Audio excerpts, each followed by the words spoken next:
نماز پڑھتے ہوئے مجھے یہ احساس کیوں نہیں ہوتا کہ میں اس کائنات کے رب کے سامنے کھڑا ہوں؟ مجھے اس سے ڈر کیوں نہیں لگتا؟ مجھے اس کی موجودگی کا احساس کیوں نہیں ہوتا؟ مجھے تو بتایا گیا تھا خواتین کی طرف سے سوال ہے، یہاں تو آ گیا کہ کھڑا ہوں، مجھے اس سے ڈر کیوں نہیں لگتا؟ مجھے اس کی موجودگی کا احساس کیوں نہیں ہوتا؟ اس کا تعلق ہے یقین کی گہرائی سے۔ اس پر حقیقت ایمان کے ضمن میں میری ایک کتاب بھی موجود ہے، اسے پڑھیے۔ اور میں نے پچھلے دنوں 40 نبوی جو ہے اس کی جو حدیث کا درس میں دے رہا ہوں جمعے کے خطبات کے اندر، اس میں بھی اسلام اور ایمان پر بڑی مفصل بحثیں میں نے کی ہیں، اس کے بھی آڈیو ویڈیو موجود ہیں۔ ایک ہے ایمان جس کو آپ کہیں گے لپ سروس، زبان سے ہم کہہ رہے ہیں کہ ہم نے اللہ کو مانا، رسول کو مانا، قرآن کو مانا، کتاب کو مانا، نبیوں کو مانا، آخرت کو مانا، روز قیامت کو مانا، جنت کو مانا، دوزخ کو مانا۔ یہ ہے ایک سطح۔ ابھی آپ کا یقین دل میں قائم نہیں ہے۔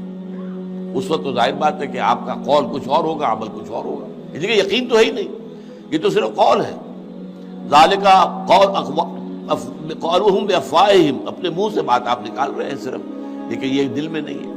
اچھا، اب دل میں اتر جانا بھی اس کے درجے ہیں۔ اس درجے اتر جانا کہ آپ ہر وقت یہ محسوس کریں کہ اللہ مجھے دیکھ رہا ہے، یہ ہوگا تو یقیناً پھر آپ کو نماز میں بھی لطف آئے گا، جیسا کہ قرآن میں آتا ہے فَإِنَّكَ بِأَعْيُنِنَا، اے نبی آپ ہماری نگاہوں میں ہیں، ہم آپ کو دیکھ رہے ہیں۔ جب بھی آپ مسلمانوں میں گھومتے پھرتے ہوتے ہیں اور تقلبک فی الساجدین، اور ان نمازیوں کو کے درمیان آپ دیکھتے ہیں کوئی کس حالت میں ہے۔ آپ رات کو آپ چکر لگایا کرتے تھے کہ کس کس گھر سے تہجد کے وقت قرآن پڑھنے کی آوازیں آ رہی ہیں، کہاں سے نہیں آ رہی ہیں، کون جو ہے میرا پیروکار جو ہے وہ تہجد پڑھ رہا ہے، کون نہیں پڑھ رہا ہے۔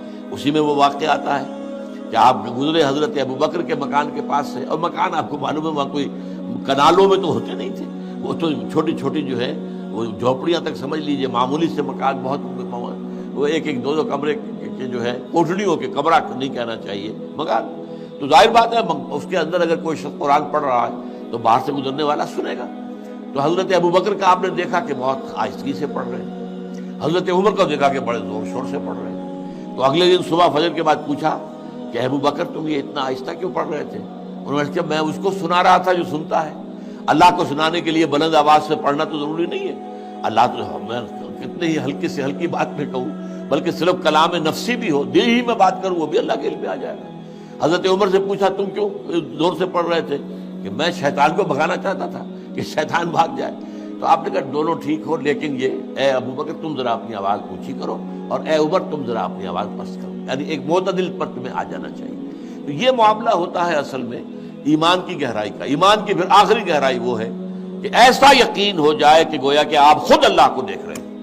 یہ جو احسان کی تعریف بیان کی حضور نے حدیث جبرائیل کے اندر، ان تعبد اللہ کانک تراہ فإن لم تکن تراہ فإنہ یراک، اس حالت میں اللہ کی بندگی کرنا، اللہ کے لیے بھاگ دوڑ کرنا، ان تعمل للہ کانک تراہ، ان تخشى اللہ کانک تراہ، اللہ کا خوف تم پر اتنا ہو جائے گویا کہ تم اللہ کو دیکھ رہے ہو۔ اب آپ اندازہ کیجئے کہ جب قیامت میں سارے پردے اٹھ جائیں گے، جہنم بھی ہمارے سامنے ہوگی اور جنت بھی سامنے ہوگی، وہاں بھی کوئی کفر کر سکے گا؟